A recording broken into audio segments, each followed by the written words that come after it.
Désormais, Zelensky doit envisager un nouveau dispositif de sécurité pour lui et les membres de son gouvernement. La Russie vient d'annoncer un changement de tactique. Les règles du conflit évoluent avec une seule règle, une seule limite évoquée, la préservation des civils. Je me suis. Les nouvelles ne sont pas du tout bonnes. L'heure est grave. Partagez cette vidéo au maximum. La Russie est sur le point de passer aux choses sérieuses, de passer dans une nouvelle phase. Et dans cette phase, seule la préservation des civils est considérée comme étant une ligne rouge. Le reste y passera. Je me suis. Qu'est-ce qui se passe réellement? Pourquoi la Russie vient d'échanger soudainement de tactique? C'est dans ce cadre qu'il est question d'aborder dans cette vidéoconférence. Mais avant d'aller en profondeur, si vous ne faites pas partie de la communauté, il est temps de cliquer sur le bouton suivre pour rejoindre votre communauté. Allons-y. Que dit les sources? Selon l'ancien président de la Fédération de Russie et actuel vice-président du Conseil de sécurité de la Fédération de Russie, Dmitry Medvedev, à savoir que le président du Conseil de sécurité est Vladimir Poutine, compte tenu des attaques terrestres massives de l'ennemi contre nos villes, dont l'intensité augmente et continuera probablement d'augmenter. C'est de cela qu'il s'agit. L'intensité augmente et continuera probablement d'augmenter. Et il a raison de dire ceci, parce que les Ukrainiens ont intensifié leurs attaques contre les villes russes. Il est temps de déclarer ouvertement qu'il n'y a plus aucune règle concernant Kiev et qu'il ne peut plus y en avoir, a écrit le vice-président du Conseil de sécurité de Russie. Il a noté que la seule limite pourrait être la destruction délibérée des civils. La seule limite est la préservation des civils. Le reste est tout à fait acceptable.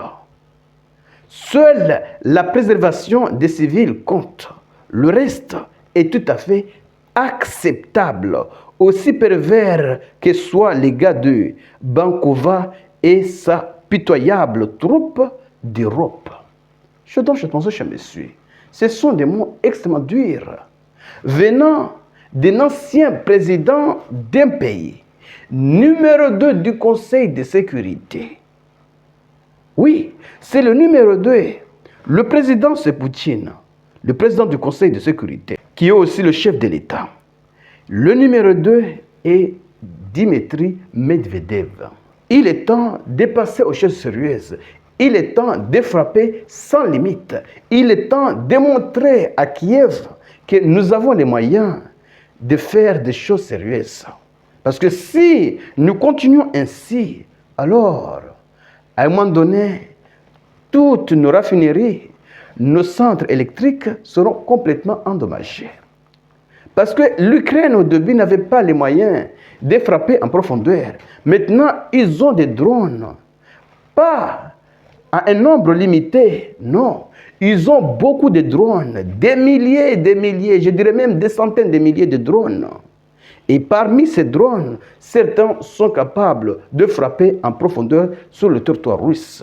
Récemment, Zelensky a annoncé la production de 10 millions, si je ne me trompe pas, 10 millions de drones par an.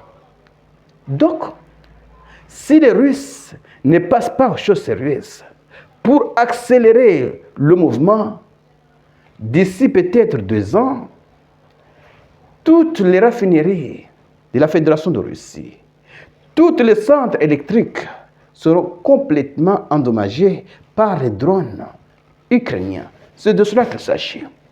Certains vont dire qu'il est très dur. Il veut passer aux choses sérieuses alors que Poutine est dans une logique tactique. Mais il a peut-être raison. Je ne dis pas qu'il a raison, parce que les Russes font la même chose en Ukraine. D'ailleurs, en Ukraine, la situation est beaucoup plus compliquée. Ils ont complètement tout détruit, les centrales électriques et autres.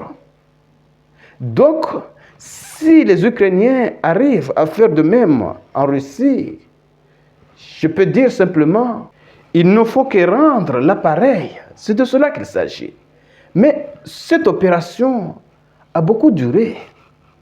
Il est temps de conclure un accord, ou sinon de passer aux choses sérieuses, d'accélérer le mouvement.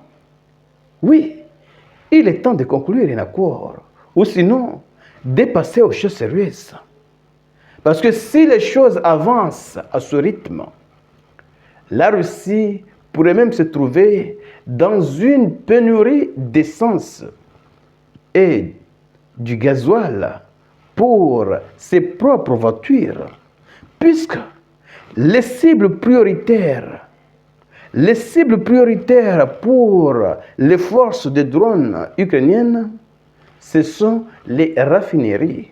Selon eux, c'est le pétrole russe qui fait que la Russie a toujours l'argent pour continuer ce conflit. Donc, ils visent l'argent russe directement, parce que sans argent, il est impossible pour les Russes de continuer.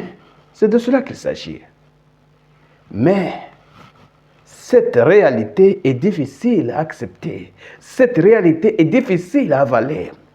Pour les Russes, il est difficile de voir l'Ukraine frapper presque tous les jours leur raffinerie. C'est de cela qu'il s'agit. Alors, chers messieurs, partagez cette vidéo au maximum pour faire en sorte que ceux qui ne sont pas encore abonnés puissent également bénéficier de ces informations.